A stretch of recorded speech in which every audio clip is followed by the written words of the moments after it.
अध्यक्ष जी, इस सरकार की धान खरीदी नीति से जहां एक तरफ किसान परेशान है, वहीं प्रदेश की सहकारी समितियां डूब रही है।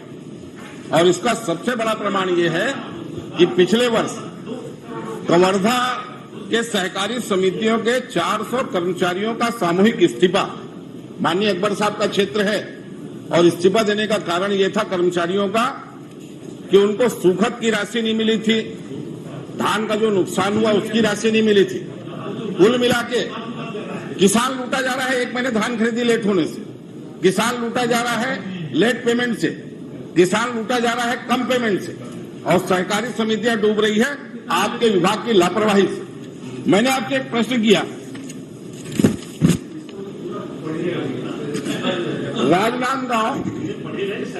राजनांदगांव और कबीरधाम जिले में उपार्जन केंद्रों को कटौती के पश्चात कितनी राशि थी? आपने उत्तर दिया है। चंद्राकर जी, आप इधर देखें, आप मेरी तरफ देखते रहे, प्रश्न कर रहे हैं। माननीय अध्यक्ष जी, आपका मुंह बदल रहा है। मंत्री जी ने उत्तर दिया है 117.66 करोड़ रुपए।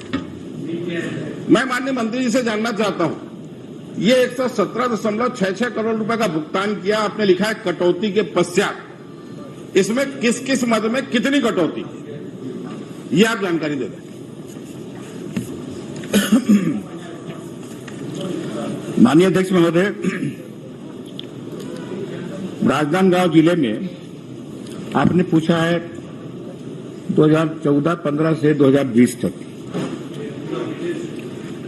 माननीय अध्यक्ष 14 से 20-21 तक जी, 14-15 से 20-21 तक जी। माननीय अध्यक्ष महोदय, जो इसमें धान खरीदी के बाद जो प्रासंगिक जो व्यय होता है, पर प्रासंगिक व्यय 9 रुपया, और सुरक्षा व्यय 3 रुपया, और मोटा पतला जो होता है उसमें 31 रुपया पतला में और 32 रुपया पतला में, और इसके बाद जो उसमें जो बनता है, तो इसमें जो कटौती होता है माननीय अध्यक्ष महोदय, जीएसटी 5 से 18%,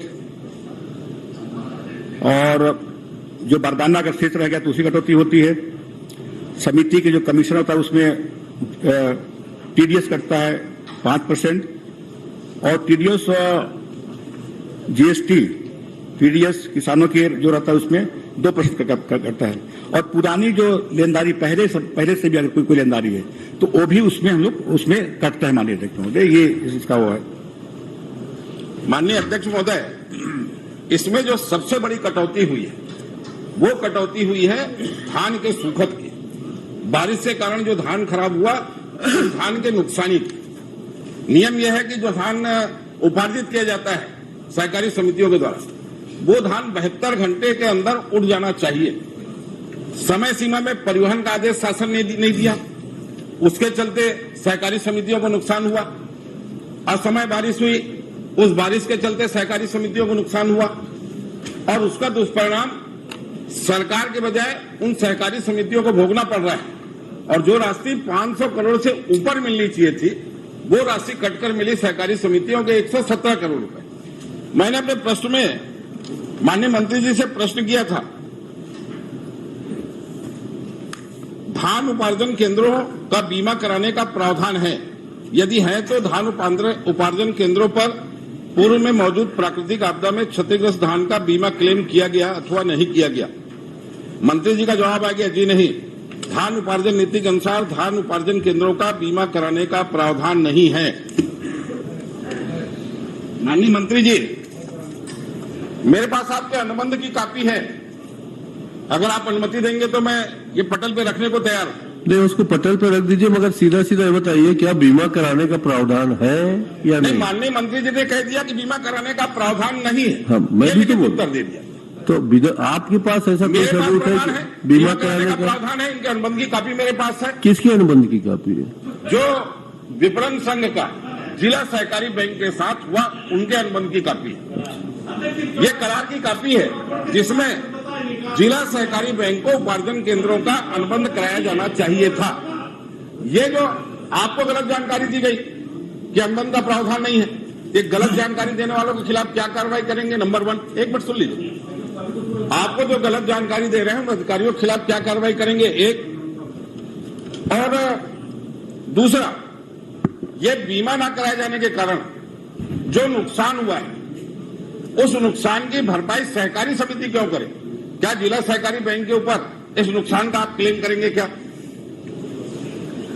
माननीय अध्यक्ष महोदय, जो आपका जो पहला प्रश्न था कि जो समितियां जो घाटे में हैं उनकी भरपाई कैसे करेंगे, माननीय अध्यक्ष महोदय, जो समितियां घाटे में हैं, हमने पिछले बार ही हमने निर्णय लिया कि जो समिति 3% की सूखत उसमें अलाउ करते हुए जो समितियां जो घाटे में चल रही उनको उबारने का भी काम किया हम लोगों ने, और लगभग उसमें पूरी जो पैसा उनको 3% की जो सुखत होगी उसको उसमें मान करके उनको सक्षम बनाने का प्रयास किया गया है। माननीय अध्यक्ष महोदय, दूसरा जो आपने प्रश्न किया कि बीमा, मैंने उत्तर में दिया है, आपने पूछा कि क्या उपार्जन केंद्रों का बीमा होता है, मैंने कहा कि नहीं। माननीय अध्यक्ष महोदय, उपार्जन केंद्र का बीमा नहीं होता है, बीमा होता है कि वहां रखे धान के, वहां रखे बोरे का, वहां जो आदमी जो रहते हैं उनका बीमा होता है, न कि संग्रहण केंद्र का भी बीमा होता है। ये आपका ये खरीदी केंद्र का बीमा होता है। वहां जो धान जो रखा रहता है, वहां जो बोरी रखी रहती है, उसका बीमा हम लोग होता है उसका। माननीय अध्यक्ष जी, एक टेक्निकल शब्द में माननीय मंत्री जी घुमाने का प्रयास कर रहे हैं। नहीं, मैंने उपार्जन, मंत्री जी ने आप मेरा निवेदन मेरा सुन तो लीजिए। मैंने बहुत सीधा प्रश्न किया, क्या उपार्जन केंद्रों का बीमा होता है? उपार्जन केंद्रों के बीमा से सीधा तात्पर्य है वहां जो धान रखा जाता है उस धान का बीमा होता है क्या? मंत्री जी बोल रहे हैं उपार्जन केंद्रों का बीमा नहीं होता। ये जो अनुबंध की कॉपी है, प्राकृतिक उपार्जन केंद्रों का बीमा नहीं होता, उसमें रखे हुए धान का, बोरे का, उसका बीमा होता। माननीय मंत्री उन्होंने उनको बता दिया, तो उसको बता दिया ना, आगे दूसरा क्वेश्चन करिए ना, उसी पे क्यों नहीं। माननीय अध्यक्ष जी, अब मेरा दूसरा प्रश्न वो दूसरा कर लीजिए कि अगर बैंक वालों ने उपार्जन केंद्र में रखे धान का बीमा नहीं कराया, तो बीमा ना कराने के लिए क्या कार्रवाई, दोषी ठहरा करके दोषी अधिकारियों के खिलाफ कार्रवाई करेंगे क्या? जरा ये बता दें। माननीय मंत्री जी, जिन चीजों का बीमा होता है, बाई द वे आपके अधिकारियों ने बीमा नहीं कराया, तो ऐसे अधिकारियों पे प्रति क्या कार्रवाई करेंगे? माननीय अध्यक्ष महोदय, जैसे मैंने कहा कि वहां रखे धान का, वहां रखे बोरी का, वहां जो काम करने वाले जो कर्मचारी हैं उनका बीमा होता है, और इसमें किसी तरह कोई गड़बड़ी हो जाने दीजिए। माननीय अध्यक्ष जी, अब 3-4 हो गए, बड़ा ऐसा मत करिए। माननीय अध्यक्ष जी, माननीय मंत्री जी को बता रहे हैं कि वहां रखे धान का बीमा होता है, तो मेरे को ये बता दें, वहां धान रखे भी धान का अगर बीमा होता है, तो जो धान का नुकसान हुआ 14 से 20-21 तक का मेरा प्रश्न है, उसमें बीमा कंपनी को कितना क्लेम किया गया और कितने क्लेम की राशि प्राप्त हुई? देखिए उसमें बीमा के शर्तें क्या, देखिए क्या क्या शर्तें उसमें है, किन का बीमा होता है। अगर धान में कोई आग लग गई, कोई आपके प्राकृतिक आपदा उसमें आ गई, कोई बाढ़ आ गया, तो छत्तीसगढ़ तो ऐसा था नहीं कि कहीं बाढ़ उसमें आता हो।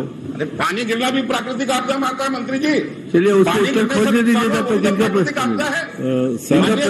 पूरी सहकारी समितियां डूब गई सरकार के चलते, किसान परेशान है, सहकारी आंदोलन समाप्त होने के इस पे कगार पे है। आप खाली एक राजनीतिक अपॉइंटमेंट करने का काम कर रहे हो, नहीं, पर सहकारी समितियों पे आप चिंता नहीं कर रहे, वो भी पैसा पूरा सहकारिता आंदोलन खत्म हो जाएगा इसके चलते। चलिए माननीय धर्म जी, सहकारी समितियों का जितना चिंता हम लोग ने किया है ना, आप लोग ने नहीं किया है। क्या चिंता किया? ये माननीय मंत्री जी को उतारने का काम किया हम लोगों ने। बात हो जाए, माननीय अध्यक्ष महोदय, माननीय अध्यक्ष महोदय, इसमें जो बीमा होता है, इसमें तूफान का है, बवंडर का है, चक्रवात का है, आंधी भूकंप का है, ये तो छत्तीसगढ़ सुरक्षित जगह है। बारिश से नुकसान है, माननीय अध्यक्ष, क्या बारिश से नुकसान है तो प्राकृतिक आपदा में नहीं आएगा? आप मेरे एक तारांकित प्रश्न में कितने लेम्पा मैंने हमारे विद्यान मंत्री जी घाटे में है, बारिश से नुकसान तो प्राकृतिक आपदा में आएगा कि नहीं आएगा? बर्बाद हो गया इन्हीं कारणों से लेम्पा था। धर्मजीत सिंह जी, आप कहे। सर, मैं यही पूछना चाहता हूँ साहब, महासमुंद की सोसाइटी में 100 सोसाइटी घाटे में, मैं इतने दिन से यहाँ बैठ के रोज धान मानता बता रहा हूँ। माननीय मोहम्मद अकबर जी, आप सहकारिता पूर्वोदय, ठाकुर प्यारेलाल सिंह जी पद आप ही है जो जानते हैं। अकबर जी, आपके जिले में 400 कर्मचारियों ने सामूहिक इस्तीफा दिया था। माननीय अध्यक्ष महोदय, सहकारिता का विस्तार हो रहा है, ये धान खरीदी के 1333 केंद्र थे, अब 2058 हो गए हैं। अब सुनिए आप सुन तो लीजिए ना। दूसरा ये कि जो समिति घाटे पर हैं, लोग इस्तीफा दे रहे हैं, तो लगभग 250 करोड़ का वन टाइम सेटलमेंट के हिसाब से सारे समितियों को राशि दी गई है। आप पहले पता कर लीजिए। अध्यक्ष जी, अरे जो बीमा कराया जाना चाहिए वो तो नहीं करा रहे हो, वो क्लेम तो नहीं